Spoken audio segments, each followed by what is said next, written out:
Yes, so hello, welcome everyone, and also welcome Stephen. So today we are welcoming Stephen. He's from the University of California, so that's why you also have the seminars at 4. So to accommodate with the time shift, it's already quite early in California. So Steve is a professor of ecology and evolutionary biology, and also in earth science system at the University of California in Irvine. And he actually came to UCLI for postdoc research as a postdoc researcher, and then stayed there. And he published many high impact papers.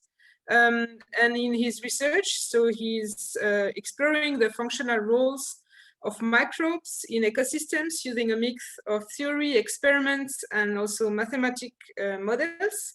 And he's actually very interesting because he's one of the few trying to or integrating microbial function or feedbacks in global models, such as those in relation to climate change.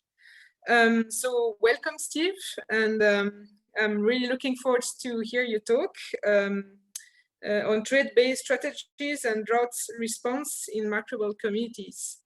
So thank you, and yeah, maybe you can share your screens.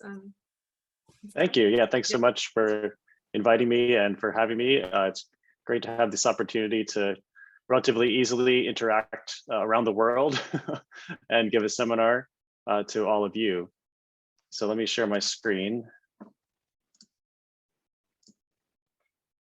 And so today I'd like to talk about microbial functioning in terms of trait-based strategies, and particularly how that relates to drought responses in the microbiomes that reside in surface soils. And before I get started, I want to definitely acknowledge my co-authors and funding sources, particularly Ashish Malik, who is currently now at the University of Aberdeen in Scotland. He actually carried out most of the work that I'll be sharing with you today.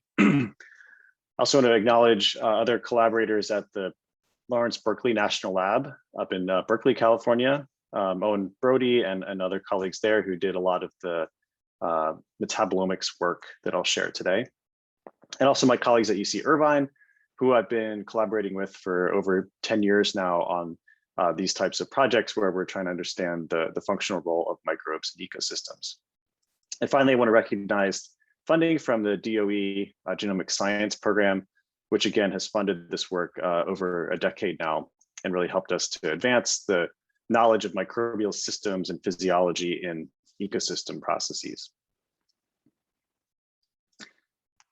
So the response I want to talk about is to drought. And the reason is that precipitation patterns are changing with climate change and will be expected to keep changing throughout.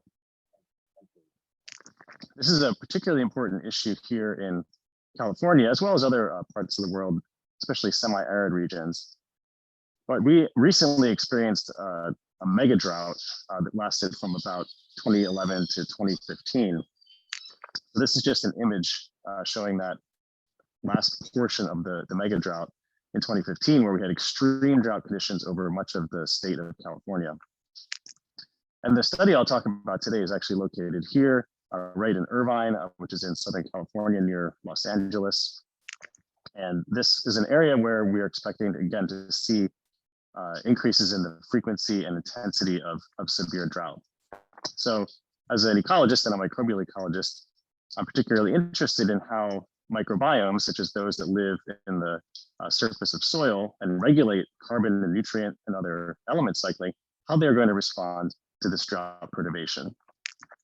Drought is also, of course, important from a human dimension standpoint in that our water resources are threatened by drought. So it's broadly important to understand how different components of the Earth system are responding to this environmental perturbation. So we have been studying the response of microbiomes in surface soils at the Loma Ridge Global Change Experiment. And I want to note that this experiment is located right here in Irvine, so only about 20 minutes away from where I am now. It's also located on the ancestral homelands of the Hashiman and Quiche native peoples who still live and work in the area today. It's also located on land that's managed by the Irvine Ranch Conservancy and currently owned by the County of Orange. And so it's a public land resource, but we have access to do research there. And this image just shows you some of the landscape where we have this Mediterranean grassland system interspersed with oak woodlands and scrubland systems. And the background here, you can see our drought manipulation, which I'll talk about more in a second. So this is a very seasonal system. So right now in the wintertime, we receive most of the precipitation in this system, and then precipitation declines substantially over the summertime in a typical Mediterranean regime. And throughout the next several months, we're going to start to see the vegetation senesce and turn into this really fascinating litter layer, which is shown here in the image. So we've been working here for over 10 years now and studying the microbes in this system. The precipitation manipulation reduces wintertime rainfall by about 40 to 50%. And we accomplished this by closing up these rainout shelters, which are shown here. And this is a manual process. So we send a team of people out there and they cover these shelters with a plastic sheet. And that only happens during the rain events. So that minimizes artifacts from having these shelters closed for long periods of time. They're usually only closed for about 10 to 14 days out of the entire year. And this reduces rainfall, which is naturally occurring around 300 millimeters per year, again, by about 50%. So here's a record or example of the rainfall from several years ago. This is precipitation in millimeters. And you can see in the red lines, the drought treatment, and in the black lines, the ambient treatment. And so what this means is if you just see the black line, that's a storm or storm event that made it through into the ambient plots, but was excluded from the drought plots. So you can see some examples of fairly large storms that we excluded from the drought plots in late 2010 and early 2012. You can also see the seasonal pattern of precipitation where we're getting most of the rainfall during the winter months, and there's just a 6 month or so dry period during the summer. It's a very dynamic system. There's also a lot of interannual variation in precipitation. So our treatments are operating against this background of annual and seasonal variation. So this is an example of the grassland system that we've been studying. And going forward, I'll show the grassland denoted by these small grass icons to avoid confusion. This treatment, again, has been going on for over 10 years now and have been going on for 10 years at the time of the study that I'll report today. Now, interestingly, right next to this grassland system, we have another vegetation type, which is called coastal sage shrubland or scrubland. And this is a more shrubby vegetation type. There's much less grass here. You can see it here. The shrubs are taller in stature. The litter chemistry is different. So there's a higher diversity of chemical compounds present in the litter. There's also greater carbon to nitrogen ratios and greater lignin content. So as these plants senesce and shed their leaves, that substrate for microbial growth is a lot more resistant to decomposition. So it's a nice comparison back to the grassland system, which is more cellulose dominated and a relatively easier substrate for microbial decomposition. Now, these two vegetation types are located right next to each other. And as far as we can tell, there aren't really many abiotic differences between the soils or ecosystem types. It's really just the vegetation that varies and is just sitting right on this interface. So it's nice that we can really isolate the effect of vegetation type on some of these microbial processes. So within the context of this system, we are asking broadly how microbes deal with these desiccating drought conditions in these two different ecosystem types. And we're interested in the physiology, the community composition, the life history strategies of the microbes that are dealing with this perturbation. Now, a couple of years ago, together with Ashish Malik, we developed some conceptual frameworks to try to explain how microbes might respond in these circumstances. So our hypothesis for drought response is really based on this YAS triangle or YAS life history framework, which if you're familiar with Grimes' CSR triangle from plant ecology, it's quite similar. So this triangle has 3 growth strategies that are highlighted. One strategy is based on biomass growth or growth yield. The second strategy is based on stress tolerance. And the third strategy is focused on resource acquisition. So growth yield just means investing in biomass as the first priority. Stress tolerance would involve investing in metabolites like osmolytes to prevent desiccation or exopolysaccharides to regulate the abiotic environment for moisture. Resource acquisition would focus on producing extracellular enzymes and other pathways to acquire resources from complex or more challenging sources. And our overall hypothesis with this framework is that these strategies trade off, that it's impossible to be excelling at each of these strategies simultaneously. So that if we impose a disturbance like drought, we're going to see microbes at the physiological through community levels shifting from the growth yield or resource acquisition strategies towards stress tolerance to cope with that disturbance. So that's basically what we're proposing here, is that through the metrics that we're assaying, we're going to see a greater investment in stress tolerance. I also want to note that this system is quite complex in that there are different responses to drought that may be direct and indirect and may affect the microbial community. So the direct effect, of course, is just that we're reducing ambient levels of precipitation, and that could lead to drier conditions and desiccation. So that direct effect may impact microbial physiology. We also know from 10 or 12 years of data that the drought treatment affects plant community composition. And so the substrates that are feeding the microbial community may also be changing with drought. And likewise, the drought may impose changes in the microbial community, and those compositional changes then in turn, if they're linked to microbial traits, may affect physiology. And ultimately, all of these factors together will influence metabolic processes in the litter layer, including decomposition.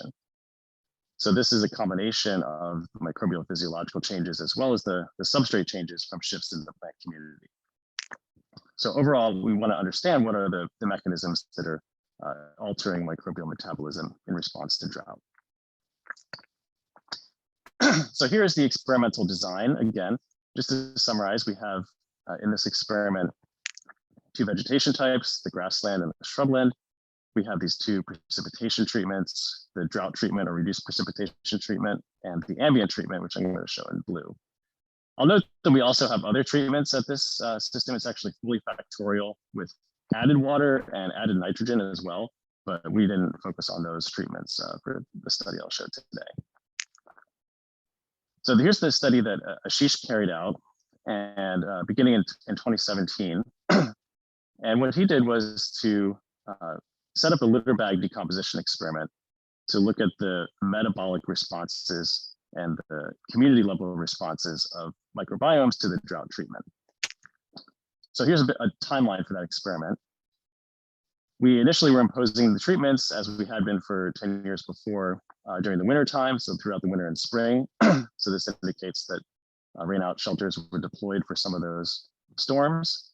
So following that wet season in the summer in August, the litter substrate was collected from the 2 vegetation types. Ashish made a large number of litter bags, deployed them in September of that year, and then actually conducted the first sampling in November and December. Now I'll note it's important that the sampling in this case occurred before we imposed any of the treatments in 2018 or late 2017 and early 2018. So actually there hadn't even been any rainfall yet, so we did an artificial wet up during this sequence of sampling events as well. So there are basically 3 sampling points that we will treat as replicates throughout this late fall, early winter period. And from those samples, we analyzed RNA transcripts, metabolomes using LCMS, and then run those results through a series of bioinformatics pipelines to look at patterns in response to drought and vegetation type. So it's important, the sampling timing is important because it means that in this study, we actually do not address the direct impact of drought on microbial physiology because we hadn't imposed those treatments in late 2017, 2018 yet. So what we're really looking at here is the legacy of drought on previous microbial community composition, so the microbes that were put into those litter bags over the summer, and the legacy of changes in indirect shifts in the plant community that may have impacted those microbes. So just note that we're really analyzing the indirect legacy effects of drought in this particular experimental design. Now we know from previous studies a lot about the composition and some about the functioning of these microbiomes in the system. So the bacterial communities are actually interesting because they're dominated by these actinobacterial groups, which are often thought to be drought resistant and able to carry out, in some cases, decomposition and particularly cellulose decomposition.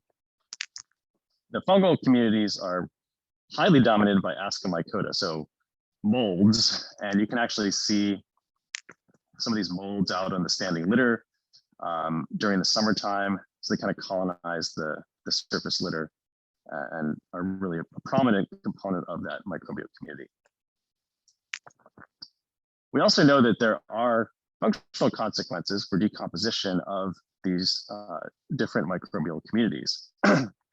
So we know that if we isolate microbes or inocula from the different treatments, that those compositional differences actually impact the decomposition process. So again, this red line represents decomposition by microbes that had a legacy of drought exposure, and the black line represents microbiomes that have a legacy of ambient exposure.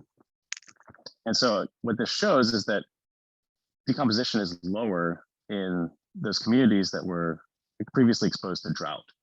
So the legacy of drought on the communities here is negative, and it reduces their capacity to break down litter.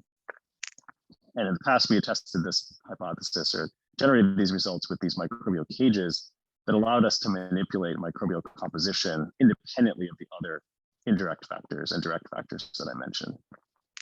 So we know the differences in composition do have consequences for functioning. So now let's get to some specific predictions about the results we expect to see here.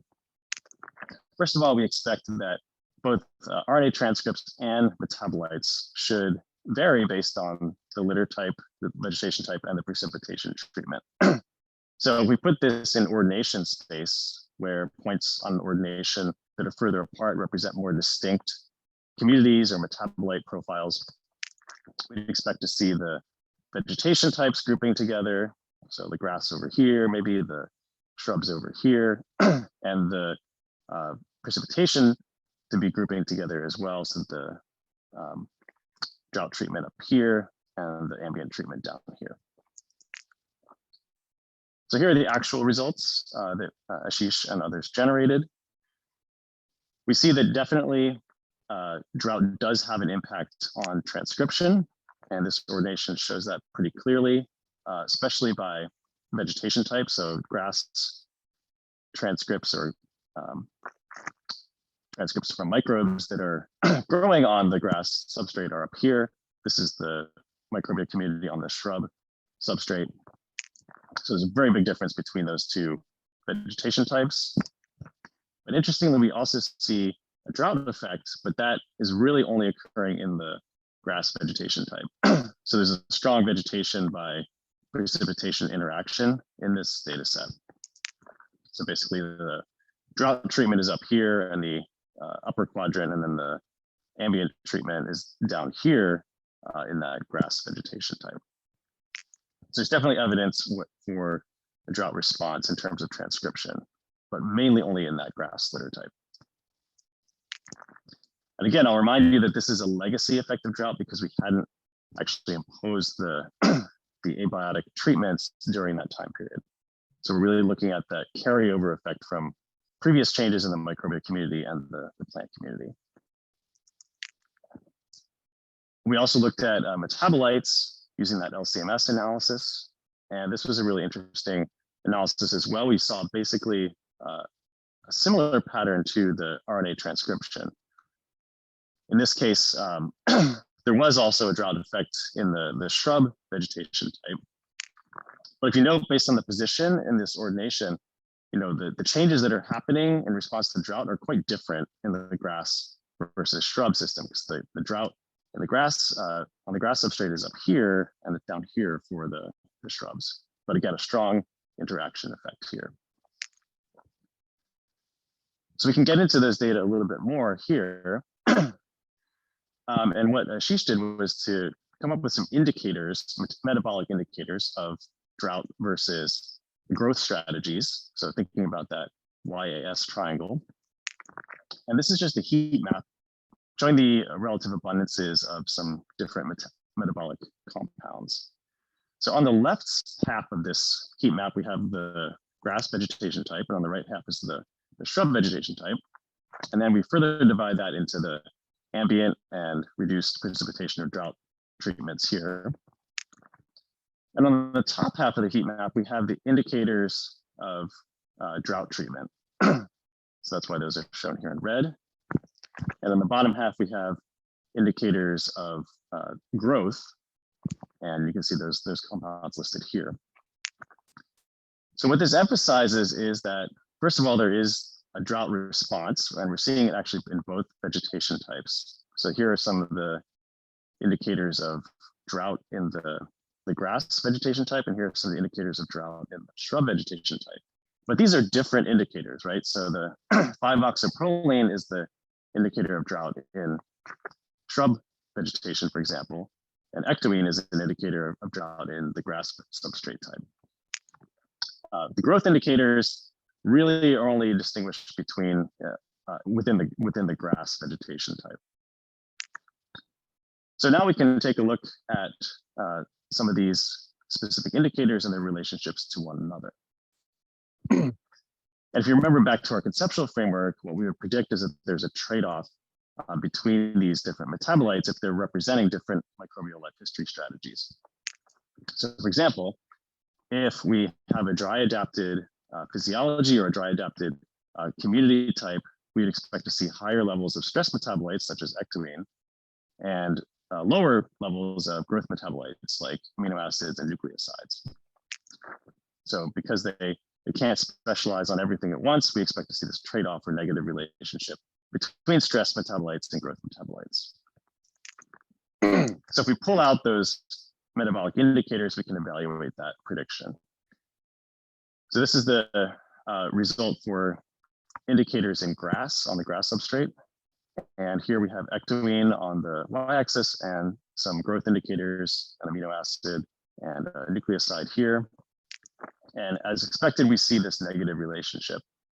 And I'll further point out that the relationship is really driven by the differences between the two treatments. So again, all the drought points are up here, all the ambient points are down here. And that's the case for both of these relationships. Interestingly, though, there were no trade-offs observed on the shrub litter substrate type. So here's the shrub stress indicator, 5-oxyproline, the same two growth indicators, but there's no relationship for one. There's actually a positive relationship, which is opposite of what we would expect for the oxyproline adenosine relationship. Not quite sure what's going on there, but it's clear that we can reject the hypothesis that there's a negative trade-off between these two metabolites and therefore between those two strategies of growth and stress tolerance on that shrub litter type. So now to put all these results together, what we've done is to take that YAS strategy framework and overlay that onto our treatments. So here again, we have the grass substrate type and the shrub substrate type, ambient conditions and drought conditions. And so what we think is happening here is that the communities growing under ambient conditions on grass litter have it pretty good. And so they can invest their resources in biomass growth and therefore have higher biomass yield. But under drought treatment, the microbes are investing in these stress metabolites and dealing with desiccation. And so we see on the grass litter evidence for a strong trade-off between these two strategies. Now on the shrub litter, we see a different story. They're very weak trade-offs or no trade-offs at all on that vegetation type. And we think that the shrub communities, the microbes growing on that shrub litter are constrained by their investment requirement in resource acquisition. This is a chemically complex, more resistant, and more diverse chemical substrate. So that's going to require investment in enzymes and maybe strange metabolic pathways to process those litter chemicals. So these communities are kind of stuck down in the resource acquisition quadrant of that trade-off triangle. And so they can't really respond to drought because they're already constrained by their need to invest heavily in resource acquisition. So then what are some implications for carbon cycling? And this is something that we're covering in ongoing research. We can speculate a bit about what these different strategies might mean for a broader scale biogeochemistry. So if microbes are investing in stress tolerance, at least through osmolytes and low molecular weight metabolites, that could have two kind of direct effects. One would be increased survival. The other would be the production of these metabolites that might then be present in the environment. If they're investing in growth yield, then that's going to increase biomass. And if they're investing heavily in resource acquisition, that could have a positive impact on litter decomposition and substrate turnover. Now it gets interesting when we start thinking about interactions between these strategies. So investing in low molecular weight metabolites might increase decomposition because those are available carbon and nitrogen substrates. Whereas if they are more resistant metabolites, say biofilms or exopolysaccharides, that might actually slow down decomposition. So the jury's still out on that effect. If microbes invest in stress tolerance, that might be an alternative way to increase or maintain biomass under drought conditions. So there could actually be two strategies here that might depend on the abiotic environment that could both maintain or stabilize biomass. And if that happens, that's a mechanism that could promote ecosystem functioning and promote decomposition rates and allow this biodiversity to sustain ecosystem functioning in the face of environmental disturbance. So we've been excited to see those results that, in some cases, at least for the grass litter, fit in nicely with that conceptual framework. And now we're following up on this work with some ongoing research into the evolutionary mechanisms underlying these strategies and trade-offs. So for example, we're interested in comparing de novo evolution, mutation, and other microevolutionary processes to community level shifts that might also change where we are on these YAS trade-offs. We're interested in the genetic mechanisms that underlie those traits and trade-offs, and again, whether those relationships are actually evolving in response to drought. We have some tantalizing evidence that they do evolve, and we are following up on that now. And then finally, you mentioned in the introduction that I'm very interested in how we can model these processes, and I didn't have time to talk about that too much today, but rest assured that we are incorporating this knowledge, especially the YAS conceptual framework, into quantitative microbiome scale models, and then using that to predict changes in biogeochemistry. Furthermore, we're very excited with this newest funding from the Department of Energy to incorporate evolutionary changes, mutation rates, and things like that into that mathematical modeling framework. Now, I'll also mention that we have another study subject coming up for our field site, and that's the impact of fire on microbial strategies and the resilience of these ecosystems and microbiomes to wildfire disturbance. So on October 26th, 2020, a few months ago, a fateful day here in Irvine, I woke up to a massive plume of smoke actually blowing like across my neighborhood. And I thought, that doesn't look good. And I mentioned, our field site's only 20 minutes outside the city center here. And I could see, as is typical during these fall wind events that we get, the source of the fire was very close to the field site. And then I, turned on the live news feed and basically watched as my field site burned up in this wildfire that burned thousands of hectares and basically completely destroyed the infrastructure at the site and wiped out this vegetation community, at least temporarily. So the systems are fire prone and fire adapted, and they will recover for sure. But we had a little bit of logistical challenge in restoring the treatments and getting the site back in operational, which fortunately we were able to do before the winter rains this year. But that was a challenge. And now we have an entirely blank slate or new system in which we can study secondary succession and the changes in communities and functioning that occur following wildfire. So it's sort of a mixed blessing, a real logistical challenge, an expense, but also an opportunity to look at some research questions that we wouldn't have been able to otherwise. So here are just a few take-home messages we can leave you with for discussion. In answering this question of how microbes deal with drought, there are a couple different possibilities.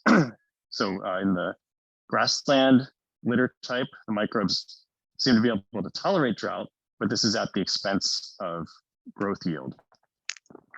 If the microbiome is occurring on shrub litter, the options are a little bit more limited because of the inherent complexity of that chemical substrate.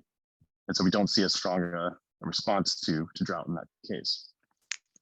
And furthermore, differences in these strategies can have different consequences for carbon and nutrient cycling because of the types of metabolites that are involved and the ways that microbes adapt to stabilize their biomass. So with that, I will stop and thank you again for your attention, and hopefully we have plenty of time for questions and discussion.